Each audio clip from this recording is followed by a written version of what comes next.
Welcome, the Lord's chosen.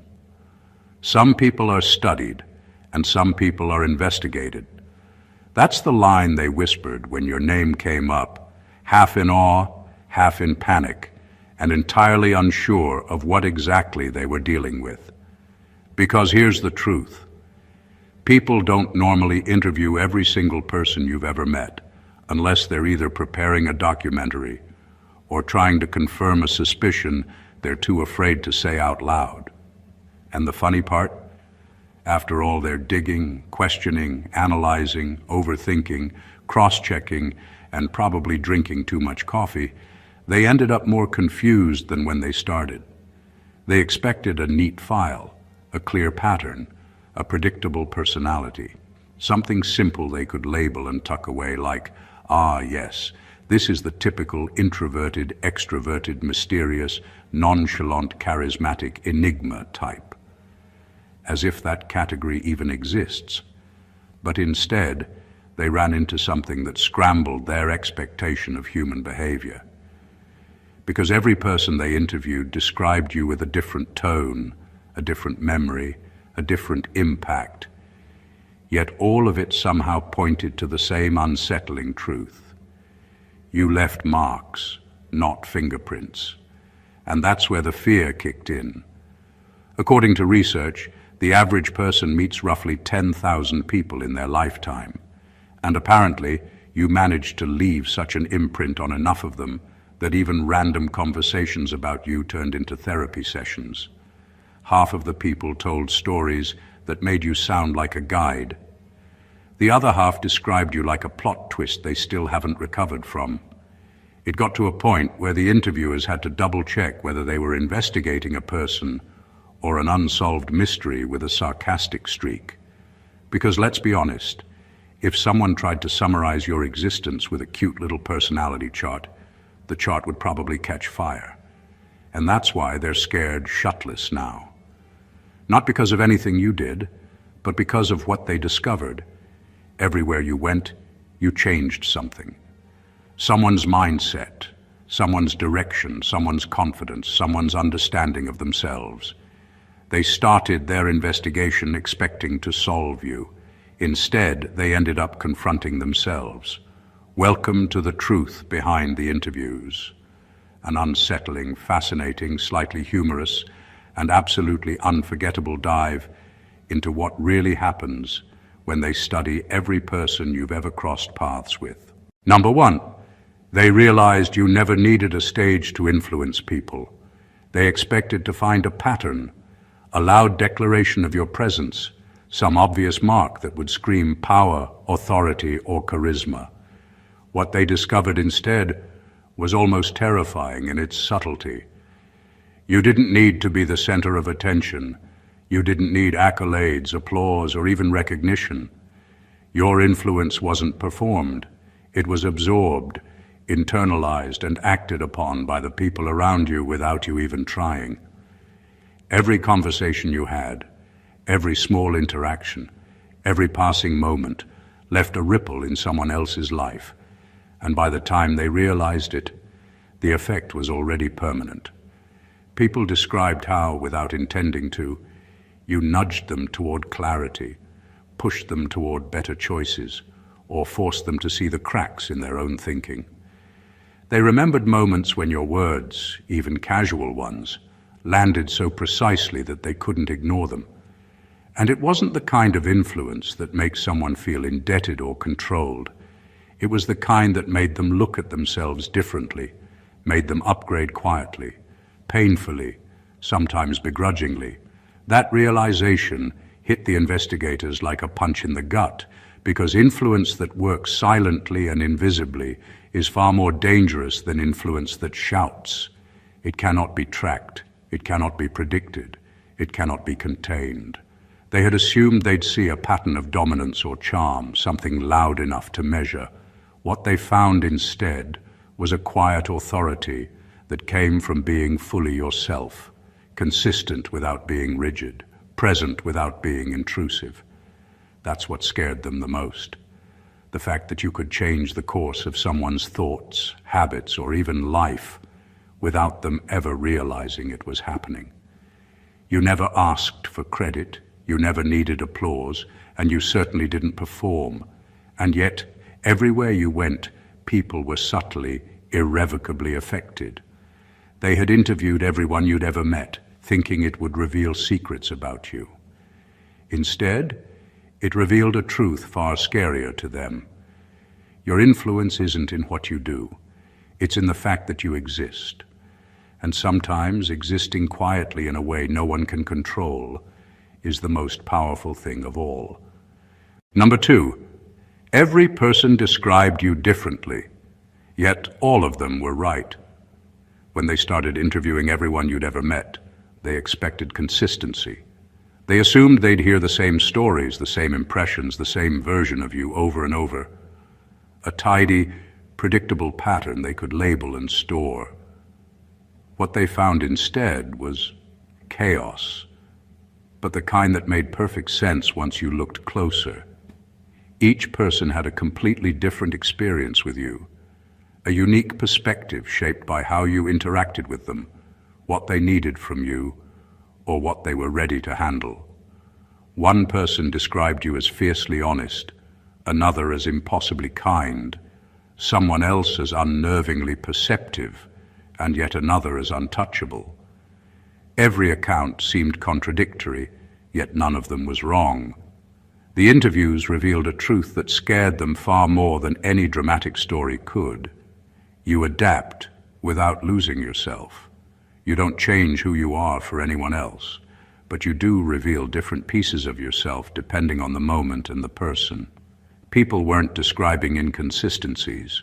They were describing different facets of the same force, different angles of a life lived with awareness and subtle intention. It's not something you can fake or manipulate. It's something you naturally radiate.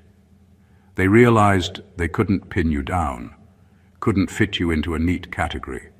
They expected a formula, a profile they could study and predict. Instead, they discovered a living paradox, someone who is the same in essence, but infinitely varied in expression.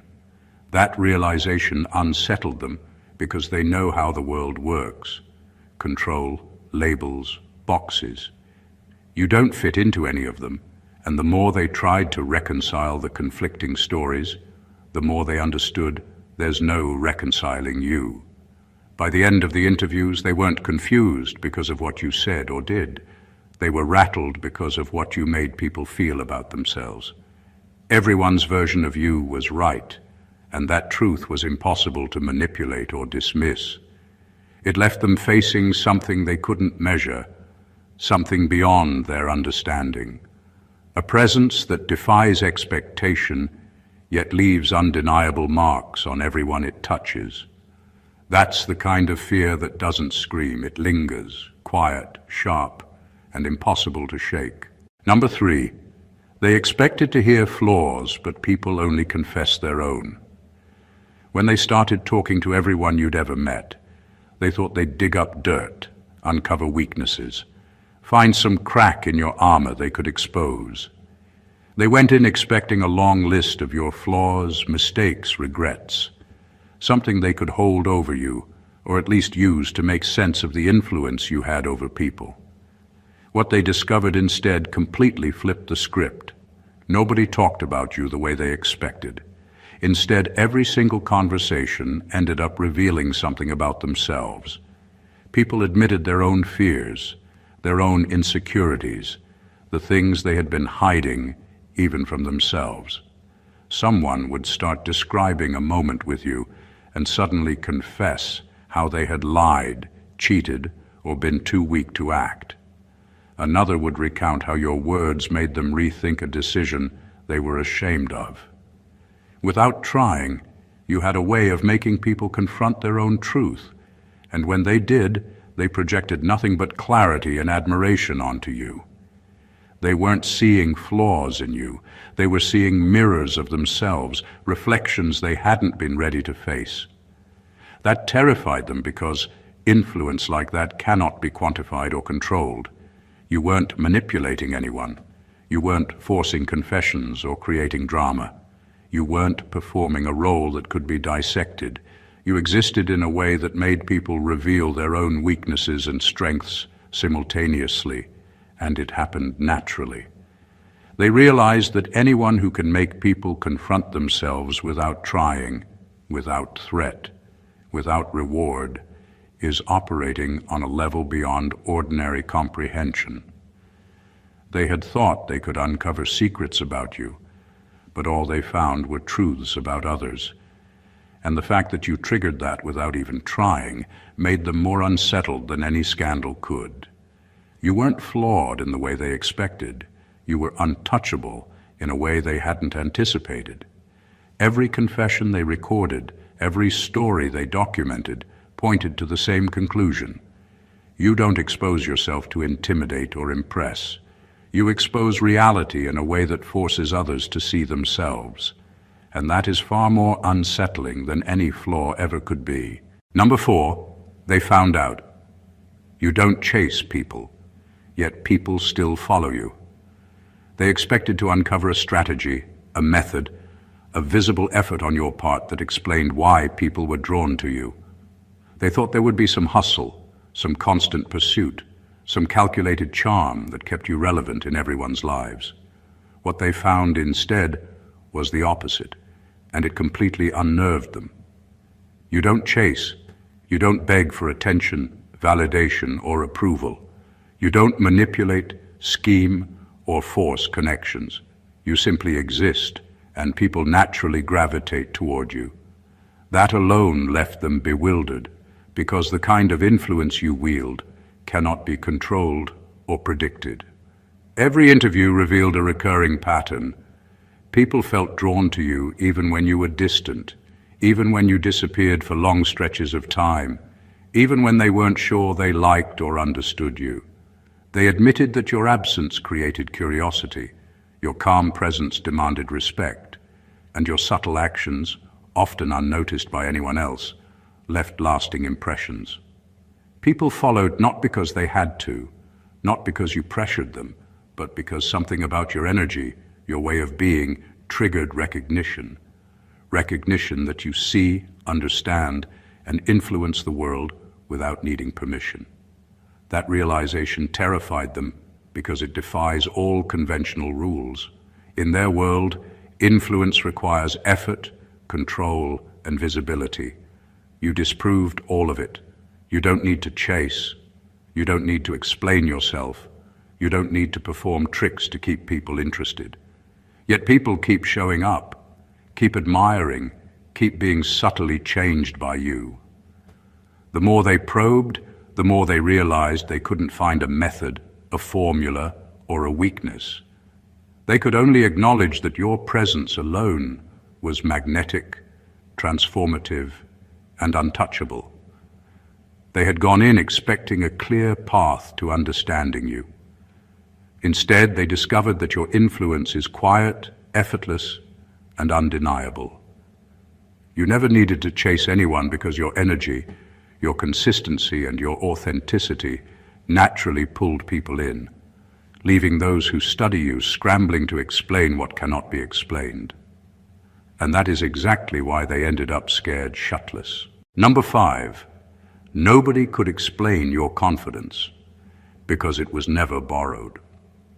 When they started piecing together what people said about you, they thought confidence would be the easiest thing to dissect.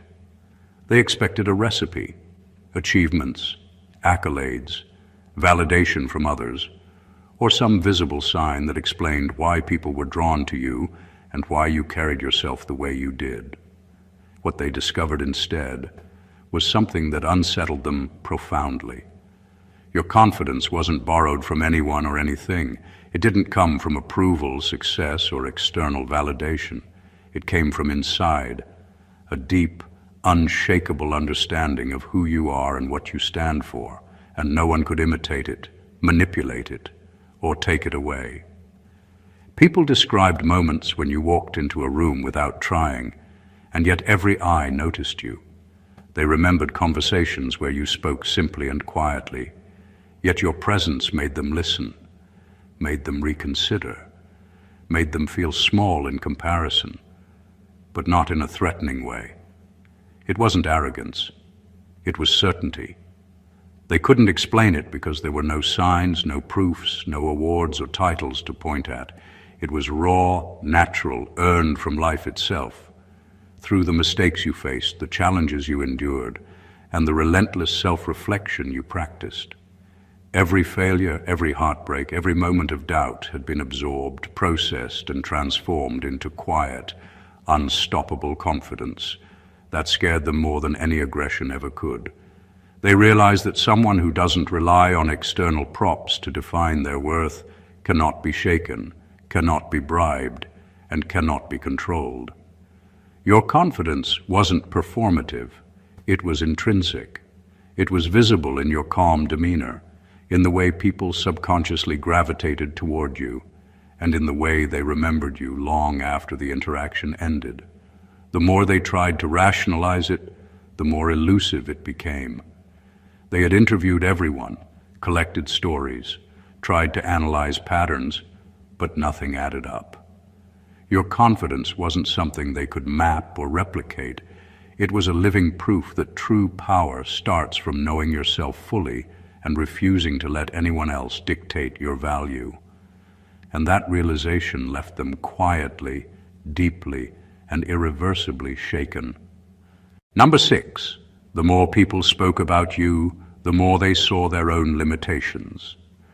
As they interviewed everyone you'd ever met, they assumed the conversations would reveal your story, your habits, your choices, maybe even your mistakes. What they didn't expect was how often those interviews turned into reflections of the people themselves. Every story about you ended up highlighting someone else's shortcomings, hesitations, and unfulfilled potential. It was almost cruel in its simplicity. You didn't need to confront anyone, criticize anyone, or even offer advice. And yet your presence in their lives forced them to confront the parts of themselves they had been avoiding. People confessed how you exposed their comfort zones without trying, how moments with you made them realize they were playing small, settling for less, or avoiding responsibility. One person admitted they had always been envious of your decisiveness. Another admitted that your calm clarity made their own indecision painfully obvious. Someone else revealed that your quiet determination highlighted their own lack of discipline. You were like a mirror, but not the flattering kind, the kind that refuses to lie. The investigators didn't anticipate this effect. They went in thinking they would uncover your secrets, expecting flaws or weaknesses to appear through others' accounts. Instead, they found an unsettling pattern. Wherever you went, people weren't just remembering you, they were remembering what they weren't, what they hadn't achieved, and what they feared they never would. It wasn't manipulation, it was simply the natural byproduct of your presence, your clarity, and your unwillingness to compromise your standards. That realization left them shaken because they realized they were dealing with someone whose impact couldn't be measured by traditional metrics. You didn't dominate, intimidate, or coerce. You revealed, subtly but irrevocably. And the more they tried to understand you, the more obvious it became that your influence worked quietly by highlighting the gaps in others, the parts they desperately wished didn't exist. By the end, they weren't just scared of what you could do. They were unsettled by what you made others confront about themselves. And that kind of impact isn't something anyone can control. Number 7, the people you helped didn't even realize you were helping them.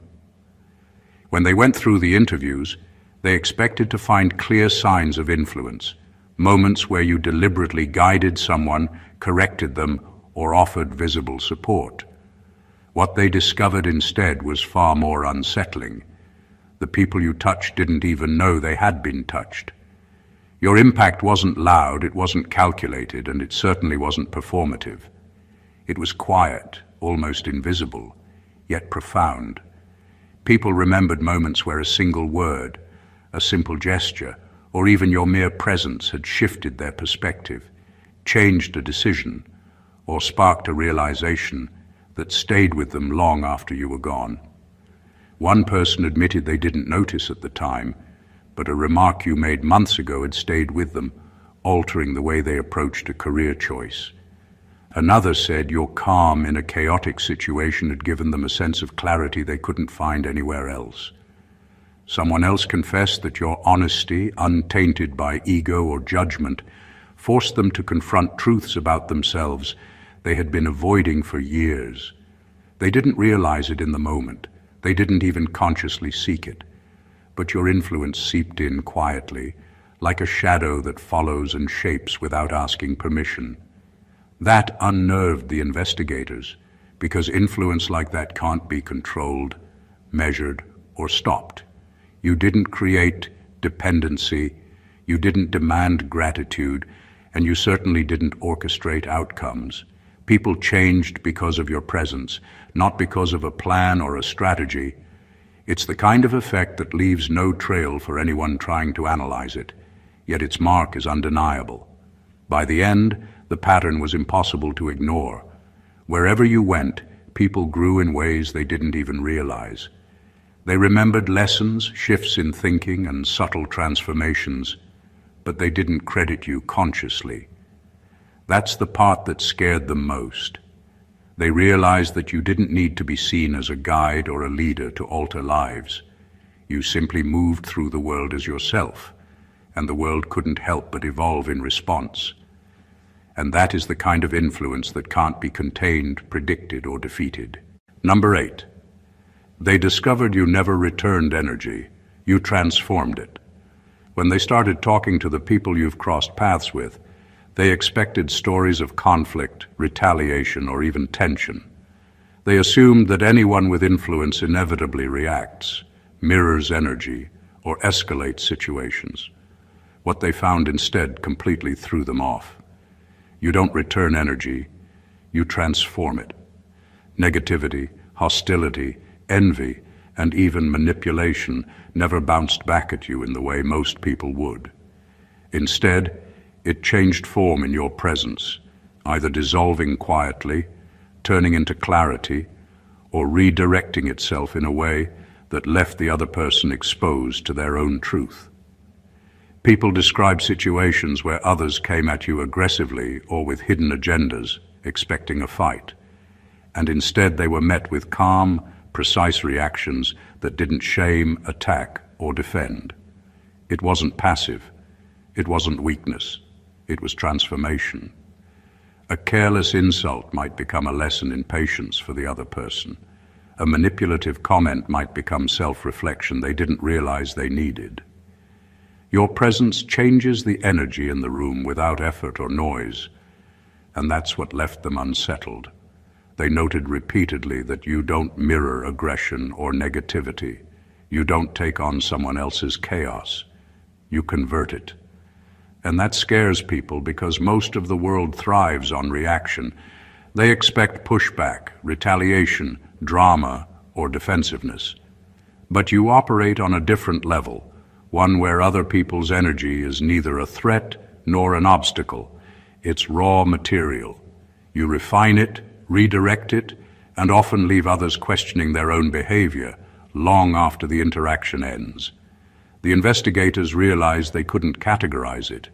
It's not something taught in books or captured in behavioral studies. It's instinctive, natural, and impossible to manipulate. It creates influence without control, authority without force, and clarity without confrontation. By the time they finished speaking with everyone, they weren't just confused. They were unnerved. You don't engage with energy the way anyone else does, and that makes you unpredictable, untouchable, and quietly transformative. And the fact that no one could ever provoke you into a predictable response left them more scared than anything else they uncovered. Number 9, they realized you see intent. Faster than most people see behavior. When they interviewed everyone you had ever met, they expected stories about what you said, what you did, or how you acted. They were looking for patterns, habits, or maybe even mistakes to analyze. What they found instead was far more unsettling. People kept describing your uncanny ability to see intention before anyone even realized it themselves. You didn't just notice behavior. You understood the why behind it, the motive, the silent drive that made someone act the way they did. People were revealing truths about themselves they hadn't even admitted consciously, and you somehow recognized it instantly. That level of perception is rare, and for those trying to study it, it was almost impossible to process. People told stories of moments when someone tried to manipulate, deceive, or hide their feelings, and you responded in ways that made them drop their guard without force. One person admitted that your questions, comments, or even glances made them rethink their intentions in a way that was uncomfortable but necessary. Another said you noticed envy or admiration in someone's subtle gestures that nobody else saw, and you treated it with such precision that it exposed them without humiliating them. By the time someone realized what had happened, the truth was already laid bare. That terrified the investigators, because they realized that your awareness is something that can't be faked or taught. Most people react to actions, to the surface-level signals, to what's being performed. You operate on a level deeper than that. You read the energy behind behavior, the unspoken motives, and the hidden agendas, and your responses reflect understanding, not judgment. They had expected to catalog your habits and categorize your personality. Instead, they discovered that you exist on a wavelength most people never reach.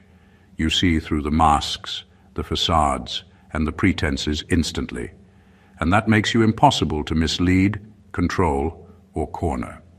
People aren't just influenced by you. They are exposed to themselves in ways they can't deny, and that level of perception left everyone studying you deeply unsettled, unsure if they were witnessing observation or something far more extraordinary. Number 10. People said you don't fit into any social category because you outgrew all of them. When they started interviewing everyone you had ever met, they expected to find patterns, labels, or some neat way to define you. They thought someone's personality could be summarized, categorized, and studied. What they discovered instead was completely disorienting. You don't fit into any social category because you've outgrown them all. You're not the shy one, the loud one, the charming one, or the mysterious one. You are all of them depending on the context, the people around you, and the situation at hand. You don't play a role. You adapt without losing your essence, and that is exactly what left them scrambling for answers. People described moments where you seemed completely different from what anyone else expected. In one situation, you could be commanding, decisive, and unwavering. In another, you were gentle, observant, and quietly guiding someone without them even noticing. Someone else admitted that you could be funny and disarming one moment, then completely serious and unshakable the next. It wasn't inconsistency.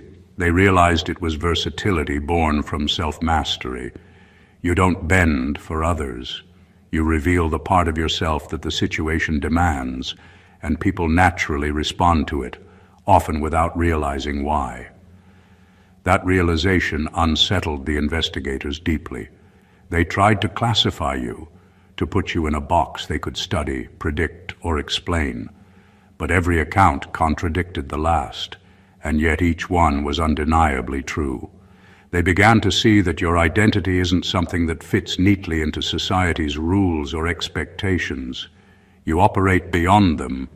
You interact with people on your own terms, at your own level of awareness, and that makes you impossible to categorize, control, or influence. By the end, they weren't just confused, they were unnerved. They realized that every interaction with you carries a layer of unpredictability, not because you are chaotic, but because you have evolved past the need for validation, conformity, or social labels. You exist in a space where people respond to the real you, and that space is rare, uncomfortable, and for anyone trying to study you, almost impossible to navigate. Your presence doesn't just defy categories, it redefines them, leaving those who study you off balance, unsettled, and quietly intimidated. Number 11. They expected stories of drama. Instead, they heard stories of discomfort. When they started talking to everyone you had ever met, they were bracing for chaos, scandal, or conflicts. Something flashy they could point to as evidence of influence or power. They imagined arguments, confrontations, and dramatic showdowns. What they found instead was something far more unsettling. People spoke not about drama, but about discomfort. Being around you forced them to face truths they didn't want to acknowledge, confront patterns they had ignored, and question the choices they had made in silence. That subtle, quiet influence unnerved them far more than any loud conflict could have. People admitted how your presence alone made them reflect, reconsider, and recalibrate. A simple conversation might make them rethink a decision they had been avoiding for years. A casual comment could reveal a weakness they hadn't seen in themselves. Someone else revealed that your calm, unwavering clarity made them painfully aware of their own excuses and compromises. Unlike drama, which can be externalized and blamed on someone else, discomfort cuts inward. It's personal, unavoidable, and deeply revealing. And the strange thing was, they never felt manipulated or attacked. It just happened naturally. That terrified the investigators because they realized influence doesn't need noise to be profound. Drama is obvious and manageable. Discomfort is invisible and uncontrollable. You don't push, prod, or provoke. Yet people leave interactions with you changed, unsettled, and questioning things they never considered before. Your effect is surgical, subtle, and impossible to measure, which made all their interviews spiral into something far more confusing than they expected. By the end, they understood the truth. Your impact isn't in the stories people tell about you. It's in the silent reckoning you create. You don't entertain drama. You provoke awareness. People aren't talking about fights or arguments. They're talking about the way you force them to see themselves, their choices, and their limitations. That kind of influence is rare, disorienting, and quietly terrifying because it leaves no outward scars but changes everything internally. And that is why they walked away shaken, unable to categorize what they had just witnessed. Number 12. They learned. You don't seek revenge, you seek distance. When they interviewed everyone you'd ever met, they expected stories of retaliation, grudges, or calculated responses to conflict. They assumed someone with your presence would fight back, push hard, or ensure that wrongs didn't go unanswered. What they discovered instead was completely disarming. You don't seek revenge. You don't react to energy with energy, and you don't let others dictate your peace. Instead, you seek distance. You move away from toxicity, disengage from unnecessary battles, and preserve your space without drama or justification. That simple, quiet principle left them baffled and deeply unsettled.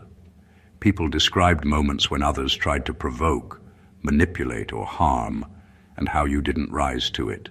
You didn't argue, retaliate, or prove a point. You simply walked away, maintained your composure, and let the situation run its course, without allowing it to touch your inner balance. Some admitted that this frustrated them endlessly because they expected confrontation to trigger a response. Instead, they were met with calm, control, and detachment that forced them to confront their own need for chaos.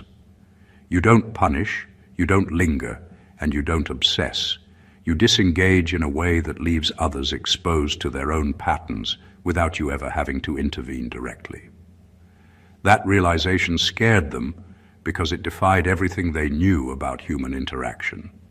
Most people operate on reaction, and revenge feels like power to those who can't understand restraint. You operate on distance, which requires far more awareness, patience, and self-control than most people are capable of. By stepping away instead of fighting, you reclaim your energy and influence, leaving the other person to deal with the consequences of their own choices.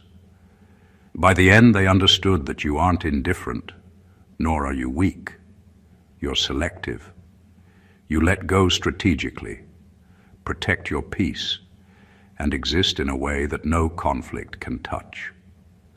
That kind of control is unnerving because it cannot be provoked, bargained with, or predicted. You don't seek revenge, you rise above, and that is infinitely more powerful than any fight could ever be. Number 13, they found out. You're not driven by approval, you're driven by alignment. When they interviewed everyone you'd ever met, they expected to hear that your actions, decisions, and relationships were influenced by what others thought of you. They assumed that influence and attention were your currency, that you sought validation like most people do, and that your presence left traces because you wanted to be admired or approved. What they discovered instead completely unnerved them. You are not driven by approval at all. You are driven by alignment, by authenticity, by clarity, by operating in a way that feels true to yourself, no matter what anyone else thinks. People described interactions where you didn't conform to expectations, where you ignored social pressure, and where you refused to compromise your principles just to be liked. They admitted that it was frustrating, sometimes intimidating, and often disorienting because you were operating according to a code no one else fully understood. Some remembered how you walked away from situations that didn't fit your values, while others recalled how you challenged people to align with their own truth instead of bending to convention. You weren't seeking conflict or attention, you were seeking clarity, consistency, and alignment with the world as you understand it. That scared the investigators because most people are predictable when they crave approval. They react, they adjust, they manipulate outcomes to maintain image or favor. You, on the other hand, are untouchable in ways they can't measure. You don't need applause, admiration, or recognition. You operate on principles that others can't bend, and in doing so, you leave a mark that is far deeper than any temporary praise could ever achieve. By the end of their interviews, they realize something unsettling. Your influence comes not from chasing acceptance, but from living in a way that forces authenticity in others. People follow you, respect you, or remember you not because you demanded it, but because you refuse to settle for anything less than alignment with yourself, with truth.